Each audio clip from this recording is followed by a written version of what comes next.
हाँ जी बेटा, क्या हाल है जी आपका। होपफुली आप सब ठीक ठाक होंगे। तो रिसेंटली एफआर का पेपर हुआ है तो उधर रिव्यू करने जा रहे हैं, रिव्यू और एनालिसिस थोड़ा बहुत। ये सर उन बच्चों के लिए नहीं है जो पेपर दे आए हैं, ये उन बच्चों के लिए जिन्होंने अभी पेपर देने हैं, ताकि उन्हें एक आइडिया मिले कि भाई ये पेपर किस तरह का आया, ताकि वो अपनी प्रिपरेशन उसी के अनुसार चलाएं। थोड़ा आइडिया लें कि किस तरह का पेपर आता है, क्योंकि जब एक इंटर वाला बच्चा, मतलब इंटर का वो सिंपल सा अकाउंट सीख के यहाँ एफआर में आता है, तो कई बार वो एफआर को वैसे ही करने की कोशिश करता है जैसे इंटर का अकाउंट्स है। जबकि यहाँ कहा जाता है कि बेटा strictly as per the institute study material आप चलो। हाँ, उसमें कुछ चीज़ें ऐसी हैं कि जैसे एग्जाम्पल टाइप बहुत ज़्यादा दे रखे हैं, कई बार बंदे कहते हैं जी ये तो आएंगे ही नहीं, बट वो कॉन्सेप्ट वाइज आपको इंडेक्स समझने में बड़ी हेल्प करते हैं। अभी तक पेपर ज़्यादा प्रैक्टिकल ओरिएंटेड ही रहा है, और प्रैक्टिकल भी वही जो इंस्टीट्यूट के मॉड्यूल में है। तो इस बार का अगर ये पेपर हम देखें, स्क्रीन पे जो अब हमारे सामने है स्क्रीन पे जो अब हमारे सामने है, ये भी बिल्कुल वैसा ही था कि अगर आपने इंस्टीट्यूट का स्टडी मैट बहुत अच्छी तरह कर रखा है तो आप तकरीबन सारा पेपर अटेम्प्ट कर सकते हैं। बस दिक्कत ये आएगी कि पेपर की लेंथ काफ़ी ज़्यादा होती है। रिटर्न में अच्छी प्रैक्टिस आपको है तो पेपर पूरा अटेम्प्ट हो जाएगा। क्वेश्चन आपको कोई भी नया एज सच नहीं लगेगा, मतलब कि आपको ऐसा कोई दिक्कत वाली बात नहीं लगेगी कि ये कहाँ से आया। आइए सर एनालिसिस शुरू करते हैं, देखते हैं, आइडिया लेते हैं कहाँ कहाँ से क्वेश्चन आए। पहला क्वेश्चन जी देखो, इन्होंने लिखा है the balance sheet of the group of companies LX MX और एनएक्स। ये जो होल्डिंग का क्वेश्चन होता है, कंसोलिडेटेड फाइनेंशियल स्टेटमेंट वाला, जिसमें थोड़ा वो चेन होल्डिंग टाइप कॉन्सेप्ट बन जाता होता है, ये वो वाला सवाल है। इंस्टीट्यूट के स्टडी मैट में इस तरह का क्वेश्चन दे रखा है। फिर एक्स्ट्रा क्वेश्चन भी हमने एक आधा रखा हुआ है इसको प्रैक्टिस करने के लिए, मतलब कि जो एडिशनल क्वेश्चंस का आपको पीडीएफ दिया जाता है उसके अंदर भी एज ए क्वेश्चन है। तो बड़े इजीली अगर आपने बेसिक समझ रखे हो, सारी एडजस्टमेंट्स आपको आती हो, क्योंकि एडजस्टमेंट कोई खास यहाँ है नहीं है, बेसिक एडजस्टमेंट्स है सिर्फ, तो आप बड़े आसानी से क्वेश्चन कर सकते थे। इधर अगर हम यहाँ पे मार्क्स देखें तो बेसिकली देखिए जी, ये बी पार्ट है आपका 4 नंबर का। तो ये पहला क्वेश्चन जी आपको 16 नंबर के लिए आया है। अब बी पार्ट जो 4 नंबर में है, वो क्या कहानी कहता है सर, वो जो शुरुआत वाले इंडेक्स हैं जहाँ करंट नॉन करंट की बात होती है, उस पे बात हो रही है यहाँ पे। तो ये भी इजी क्वेश्चन है, अगर आपने पढ़ रखा है तो आप डायरेक्टली इसका आंसर कर सकते थे। हाँ, लेंथ होती काफी है, टाइम आपका लगेगा। फिर जी आप सेकंड क्वेश्चन के अंदर आते हैं, वहाँ 8 नंबर के लिए सवाल रखा है, और ये बड़ा ही जाना पहचाना सवाल लगना चाहिए, एक बार जरा मेरे साथ पढ़ो इसे। Special limited is a multinational entity that owns 3 properties. Sir ये इन्वेस्टमेंट प्रॉपर्टी वाले इंडियस में तो नहीं जा रहा। All 3 properties were purchase on this date, following are the detail.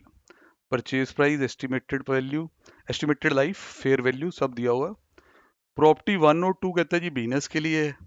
Company is exploring the opportunity to sell the property 3 if it gets the reasonable consideration till the time it is not sold. तो उन्होंने rent कर रखा है। Sir direct question है, जो नया module आया था उसके अंदर भी ऐड कर दिया गया था, उससे पहले ये आरटीपीज वगैरह के थ्रू कराया जाता था। तो अगेन 8 मार्क्स के लिए बिल्कुल डायरेक्ट क्वेश्चन, इंस्टीट्यूट का ही क्वेश्चन है, कुछ भी बाहर से नहीं है। अब 12 नंबर के लिए सवाल आता है अगला। कहता है GTM limited has provided 4 independent scenarios. आपको कहता है जी you are required to respond to the queries at the end of each scenario. Support your answer with the relevant extract of the applicable index. तो कुछ sir इसमें revenue recognition की बातें हैं, मेथड्स हैं जोड़े आप करते होते हैं उसके अंदर। तो ये वाला जोड़ा इंडेस है रेवेन्यू रिकॉग्नाइजेशन वाला 115 वाला, ये भी काफ़ी इंपॉर्टेंट है। लास्ट ईयर भी जब एग्ज़ाम हुए तो जो पहला था, क्योंकि 2 बार हुए थे एग्ज़ाम नवंबर वाले आपको पता है, उसमें भी इसने एक अच्छा खासा क्वेश्चन दे दिया था। और यहाँ पे भी तकरीबन ये वाला जो 12 नंबर का सवाल है वो इसी के आसपास जाता है। Again sir transaction price, normal बातें, अगर आपने इस इंडेक्स को थॉरली किया, इंस्टीट्यूट के मॉड्यूल की एक एक चीज़ कर रखी है, खास तौर पे जो प्रैक्टिकल क्वेश्चन दिए हैं, तो ये बड़े आसानी से हो जाएगा। उसके बाद सर 9 मार्क्स के लिए क्वेश्चन आता है, और देखो बेटा कहाँ से आ रहा है। एग्रीकल्चर वाले इंडेक्स से आ गया क्वेश्चन, बिल्कुल वही जो डायरेक्ट मॉड्यूल में दिया हो। लैंड भी है, फिर उसके बाद डेयरी डेयरी काउज भी हैं, उनकी एवरेज एज शुरू में कितनी है वो बता रखा है। फिर इसके रिगार्डिंग ग्रांट भी है, तो ग्रांट वाले में वो पूरा समझाता होता है। और वो ब्रीडिंग फीस पे की है, सारा एक एक पॉइंट सेम। फिर वो एक टेबल आएगा जो आपको फेयर वैल्यू बताएगा जी, एज वाइज 1 अप्रैल को, 1 अक्टूबर को, 31 मार्च को। नज़ारे ही नज़ारे भाई। क्योंकि इस इंडेक्स को करते हो तो हम हमेशा कहते हैं कि भाई इसमें से सवाल आ जाए, इसमें से आ जाए, तो बेटा डल गया सवाल सीधा ही। फिर जी 6 नंबर का सवाल इसके साथ और जुड़ता है इसी क्वेश्चन में। वहाँ वो कहता है जी एसेट हमने 200 लाख का खरीदा है, लाइफ 4 ईयर है, रिकवरेबल अमाउंट दिए हुए हैं, इम्पेयरमेंट वाले ईयर्स की खुशबू आ गई है। बिल्कुल बेसिक क्वेश्चन, पेपर काफी बेसिक था। ये वो वाला पेपर है कि भाई जहां आपका इस वजह से नुकसान नहीं होगा कि आपको आता नहीं है। ऐसा तो बेटा कोई होगा जो ठीक से पढ़ा नहीं, अब जिसने मॉड्यूल ही नहीं पढ़ा उसका क्या करें। ठीक है। और मॉड्यूल का भी ये तो है नहीं कि वो बहुत एग्जाम्पल एग्जाम्पल वाली चीजें डाल दी हैं, जो प्रैक्टिकल वर्जन है वही डाला है यार। ठीक है जी, वही अभी तक ये डलता आया है। ये अगर रह जाएगा पेपर, वो इस वजह से रह सकता है कि टाइम की कमी पड़ गई, क्योंकि बच्चों को ना लिखने की आदत थोड़ी कम हो जाती है कई बार। देन उसके बाद जी इसमें 5 नंबर का क्वेश्चन और जुड़ता है, उसमें थोड़ा फॉरेक्स फोरेक्स वाले पॉइंट इन्वॉल्व हैं, बट ये भी किया हुआ है।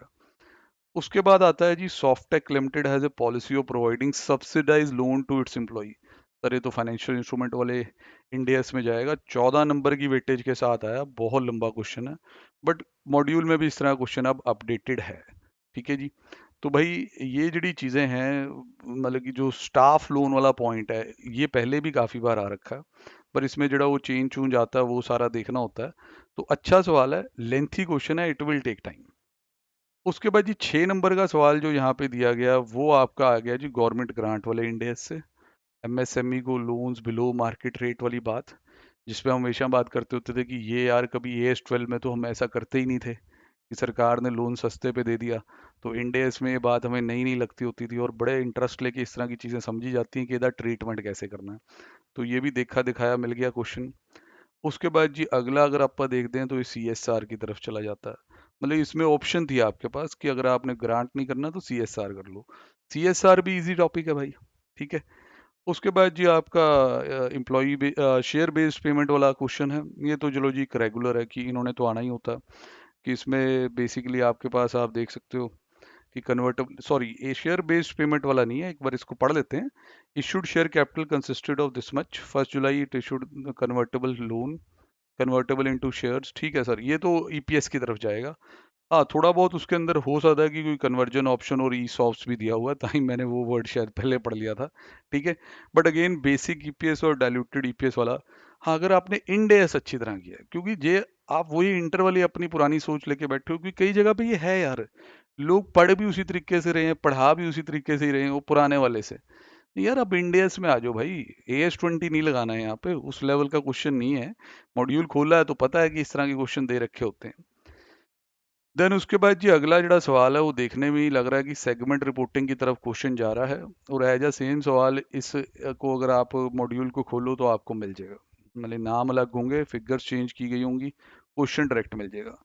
तो इंस्टीट्यूट ने ये पेपर तो आपका बहुत सौखा पाया बेटा, मानना पड़ेगा। फिर बेटा अभी इंडेस 116, इसकी वेट हो रही थी कि तू कहाँ है भाई लीज, क्योंकि ये बड़े बड़े तो राजा महाराजा AS है ना तो इनमें से तो कुछ आना ही होता है। सर इसमें बिल्कुल इन्होंने वो डाला जो अभी रिसेंटली मॉड्यूल में अपडेट हुआ है कोविड आने के बाद।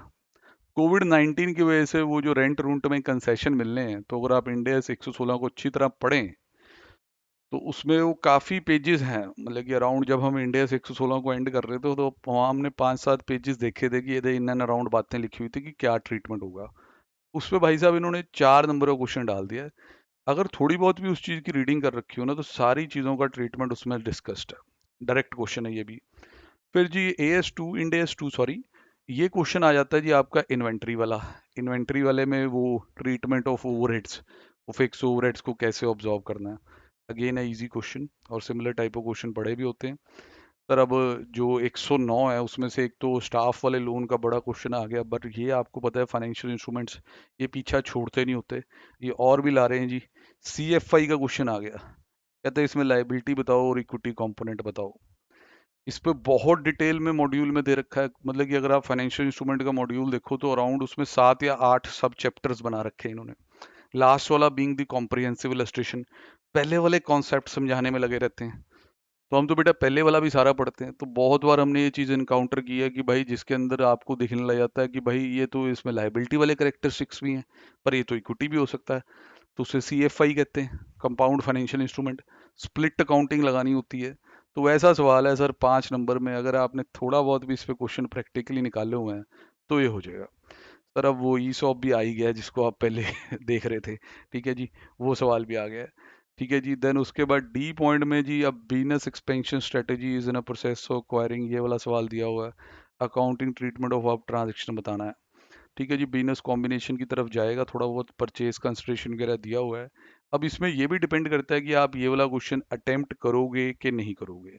रीज़न क्या होता है कि अगर आपको पहले मान लो जी इससे भी इजी क्वेश्चन मिल गए तो आप उसी में निपटा दोगे।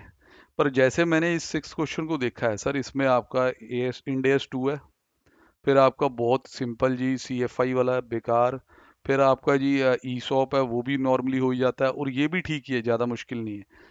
तो आप इसको अटेम्प्ट करके बाकी जो कोई एक आधा टफ क्वेश्चन लगे वो इसमें लीव कर सकते हैं। ठीक है, पर इसमें ना सीरियसली मैं बता रहा हूँ कि ज़्यादा कोई ऐसा क्वेश्चन है नहीं। जैसे कई बार तो पेपर आता है ना, बंदा देख के डर जाता है कि आया कहाँ से यार, पता ही नहीं चल रहा, 3-4 क्वेश्चन तो बड़े बड़े पता नहीं धमाके ही कर दिए। वैसे कोई धमाके नहीं किए गए, नॉर्मल रखा गया इस अटेम्प्ट में। अगेन इट इज़ प्रूवन कि भाई अगर आप स्टडी मटेरियल को बहुत अच्छी तरह करते हैं, और इंक्लूसिव मैं इसमें स्टडी मटेरियल में साथ में जोड़ना चाहूँगा कि RTP MTP पास्ट एग्जाम, जैसे हमारा अब तरीका है उसमें यही है कि भाई पहले स्टडी मैट हम तो जी सारा पढ़ाते हैं, हम तो एग्जाम्पल्स भी कराते हैं, सब कराते हैं। रीज़न बीइंग यार कोई फास्ट ट्रैक कोर्स तो हो नहीं रहे, बच्चों के 1.5-2 साल बाद पेपर हैं, तो इंडेस की नॉलेज तो जो एग्जाम्पल के जरिए उन्होंने समझाया, जो उसके प्रोविजंस हैं, जो उसके रूल्स हैं, वो तो उन्हीं से समझ आता है। फिर बच्चे को पढ़ाते वक्त ये भी कह दिया जाता है कि एग्जाम में ज़्यादा क्वेश्चन चलने वाले हैं, तो उस वक्त ज़्यादा अलर्ट हो जाओ। फिर मॉड्यूल जो नया आया काफ़ी अपडेटेड है। इसके अलावा मैं हमेशा कहता हूँ कि एक क्वेश्चंस का भी एज अ मतलब एंड ऑफ द चैप्टर एक क्वेश्चन की कंपाइलेशन आपके पास होनी चाहिए जो सारा कवर करे, RTPs OTPs जो भी MTPs जो भी क्वेश्चन आपके लगे इंस्टीट्यूट के। क्योंकि सर देखो इंडेस में ये बात तो प्रूवन है कि इंस्टीट्यूट ने डालना अपने स्टडी मैट से ही है, बाहर से कोई क्वेश्चन आने की गुंजाइश ज़्यादा नहीं दिखती है इसमें। ठीक है, तो नॉर्मल पेपर था जी। जो भी बच्चे अभी कोर्स कर रहे हैं, हमारे पास FR का ऑनलाइन करंट बैच चल रहा है, वो भी अपनी असेसमेंट कर सकते हैं कि जितने चैप्टर इस वक्त तक हुए हैं, क्योंकि ये डेली के डेली आगे हम बढ़ रहे हैं, कोई प्री रिकॉर्डेड नहीं है। उनमें से जो भी क्वेश्चन आए हैं वो आपको दिख रहे हैं कि डायरेक्ट है और सिंपल है।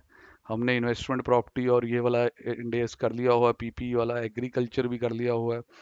109 में अभी शुरुआत में है, बट वो CFI टर्म्स एटलीस्ट आपको दिख रही है। ठीक है, तो ऐसे ही भाई पूरा इंस्टीट्यूट के स्टडी मटेरियल को फॉलो करके करें। FR में एग्जामिशन 100% लाई जा सकती है, कोई चिंता वाली बात नहीं है। और अपने दिमाग में हमेशा जो एक ट्रेंड बना हुआ अभी तक, उसका ध्यान रखें कि क्या चीज़ प्रैक्टिकली एग्जाम में ज़्यादा इंपॉर्टेंट है, क्या चीज़ नॉलेज बेस्ड है।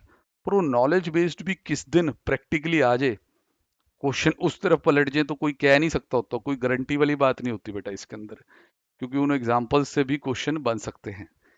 अब इंडिया से 115 है बेटा, आप उसको इतना डिटेल में पढ़ते हैं, बहुत अच्छी तरह करते हैं, ताही सारे मेथड आपके दिमाग में रहते हैं कि ये ट्रांजैक्शन प्राइस में हो सकता। तो मेरे अकॉर्डिंग तो जी ये नॉर्मल पेपर था। डिफ़िकल्टी लेवल भी बिल्कुल मॉडरेट ही था। लो तो चलो फाइनल में नहीं कहना चाहिए, मतलब ठीक है, बच्चा पढ़ा हुआ है तो आसानी से इसे कर ले। पर जैसे हम डिफ़िकल्ट गए, नहीं सर वो तो पॉसिबल नहीं है। ठीक है बेटा, अच्छी तरह पढ़ते रहो, ऑल दी